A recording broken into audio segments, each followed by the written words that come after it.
शिव गुरु के चरणों में पल प्रतिपल के प्रणाम निवेदित करती हूँ।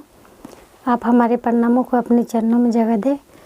शक्ति स्वरूपा माता भवानी, मैया पार्वती, गौरी पुत्र गणेश, कार्तिकेय स्वामी, धरती माता एवं सर्व देवी देवता के चरणों में पल प्रतिपल की प्रणाम निवेदित करती हूँ। आप हमारे प्रणामों को अपने चरणों में जगह दें। हृदय वे लीलम दीदी को प्रणाम करती हूँ। आप हमारे प्रणामों को अपने चरणों में जगह दें। मेरी आवाज़ सुनाई दे सभी गुरु भाई बहन के चरणों में प्रणाम करती हूँ। आप हमारे प्रणामों को अपने चरणों में जगह दें। 3 सूत्र के पालन करीले। पहला सूत्र में दया, दूसरा सूत्र में चर्चा, तीसरा सूत्र में 108 द्वारा अपने गुरु के चरणों में प्रणाम करीले। हर हर हे महादेव, दया करी हे गुरुदेव। हम सभी के दाता गुरु महादेव संभय गुरु नमः। मैं शिव गुरु की कथा कहने जा रही हूँ, उसे आप ध्यान पूर्वक सुने और पूरा सुने। किसी गांव में एक राजा था। वो राजा बहुत धनवान था। उसे समझ में नहीं आता था कि ये जो धन दौलत है, इसे क्या इंसान मरते समय लेके जाता है। उन्होंने बहुत सारा मंदिर बनाया और घर द्वार, बहुत सारे खेती बाड़ी, सब कुछ ले के अरज लिए। और उनके बाद उनके पास बहुत सारा गाड़ी घोड़ा हो गया। उसे पता था कि मैं जब जाऊंगा भगवान के पास तो इसे लेकर ही तो जाऊंगा, इसे धरती पे थोड़ी छोड़ना है। यह सोच के वो बहुत जगह जगह पे मंदिर बनाने लगे। बहुत बड़ी बड़ी सुंदर सुंदर मंदिरें शिव जी का बन गया। टाइल्स लगा लगा के मंदिर, मार्बल लगा के मूर्ति। तो वो सोचने लगे कि मैं रोज़ ही पूजा पाठ करता हूँ और रोज़ ही भगवान भोलेनाथ का सेवा करता हूँ। जब मैं मरूँगा तो ये सबको भी तो साथ लेके जाऊँगा, तो ये सब तो मेरा ही है ना।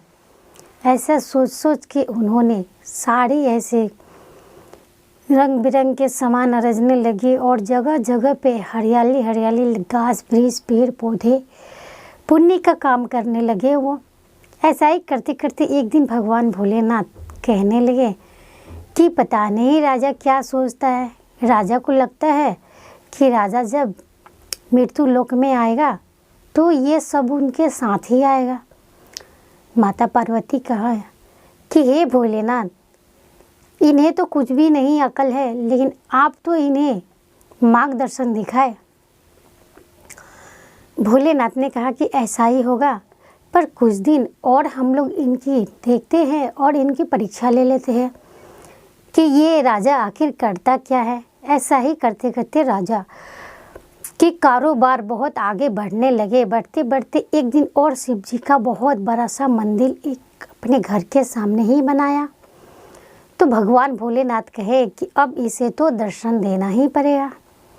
भगवान भोलेनाथ और माता पार्वती पृथ्वी लोक आए और उन्होंने साधु का रूप धारण कर लिया और राजा से कहा, हे राजा, आप यहाँ सुनिए, मैं आपको एक बात कहता हूँ, ध्यानपूर्वक सुने। राजा ने कहा, साधु को प्रणाम करते हुए कहा, हे साधु महाराज, आप यहाँ बैठिए और कुछ ग्रहण कर लीजिए। मैं आपके लिए चाय पानी का व्यवस्था कर देता हूँ, तब तक आप बैठिए। साधु ने कहा, हे राजा, मैं तुम्हारी इस स्वागत से बहुत प्रसन्न हूँ। राजा ने भगवान शिव जी को पानी और चाय का व्यवस्था करके उन्हें दिए। भगवान भोलेनाथ ने ग्रहण किए और ग्रहण करके कहे कि हे राजा, मैं तुझे जो सामान देना जा रहा हूँ वो मैं तुमसे कभी भी मांगूंगा और तुम मुझे कभी भी देना। राजा कहने लगे कि ठीक है, मुझे दे दीजिए। साधु ने राजा को एक सुई दिया और कहा, हे राजा, इस सुई को तुम संभाल के रखना कि मैं जब आऊँगा ना तो मैं तुमसे मांगूंगा तो मुझे ये सुई चाहिए। ऐसे कर करके भोलेनाथ कैलाश पर्वत विराजमान हो गए माता पार्वती सहित। तब कुछ दिन के बाद राजा सुई को कहीं दूसरे जगह रख दिए, जिससे सुई खो गया था, राजा को याद भी न था। तभी भगवान भोलेनाथ ने कहा कि अब राजा की परीक्षा ले ली जाए।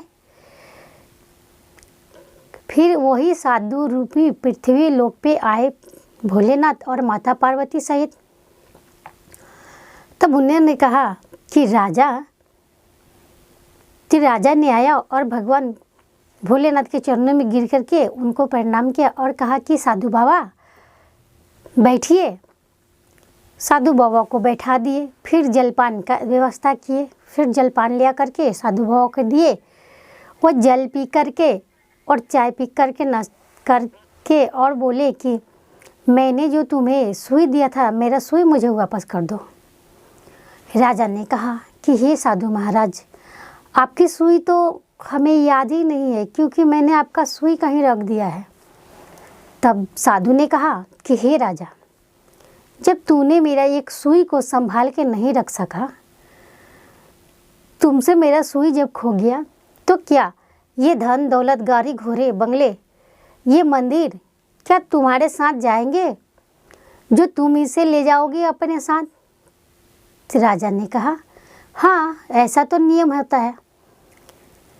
तभी फिर से साधु ने अपना वचन दोहराया कि क्या ये गाड़ी बंगले घर द्वार और ये मंदिर तुम अपने साथ ले जाओगे, जब तुम मेरा एक सुई ही नहीं लेके चल पाए? तो राजा को समझ में आ गया और राजा ने कहा कि जो कुछ भी होता है इंसान को इस जमीन पे ही छोड़ के जाना पड़ता है। मैंने साधु का जब सुई नहीं संभाला तो ये राजपाट क्या लेकर के जाऊंगा। उसी समय साधु रूपी भगवान भोलेनाथ के चरणों में गिर करके और उनसे क्षमा मांगे और कहे कि हे साधु महाराज, मुझे सही मार्गदर्शन दिखलाओ। भगवान भोलेनाथ और माता पार्वती दोनों ही अपने अस्तित्व रूप में आकर के उन्हें दर्शन दिए। राजा ने कहा कि हे प्रभु, मैंने तो आपका दर्शन पाकर के धन्य हो गया, और उनकी चरणों में गिर करके कहने लगा कि हे प्रभु, आपने मुझे सही मार्ग और दर्शन दिए, इसलिए मैं बहुत प्रसन्न हूँ। जो भी इंसान धरती पे अपने लिए करता है या अपने बच्चों के लिए, उसे छोड़ के ही पृथ्वी लोक को से मृत्यु लोक को जाते हैं। नहीं कुछ लेकर के आता है इंसान और नहीं कुछ लेकर के जाता है। ये हमारी सीख हो गई, इसलिए हमें क्षमा कर दे हे प्रभु जी। हम आपकी सदैव पूजा पाठ करेंगे और आपकी गुणगान और आपकी चर्चा ही करेंगे। यह कहकर भगवान और भोलेनाथ दोनों ही कहे कि तथास्तु। ऐसा कहकर दोनों अंतर्यान हो गए। राजा ने उससे सीख पाया, आप भी भगवान भोलेनाथ का पूजन करें और चर्चा कहे, आप पे भी भगवान भोलेनाथ दया करेंगे। हर हर हे महादेव, दया करे गुरुदेव। हम सभी के दाता गुरु महादेव संभय गुरु नमः।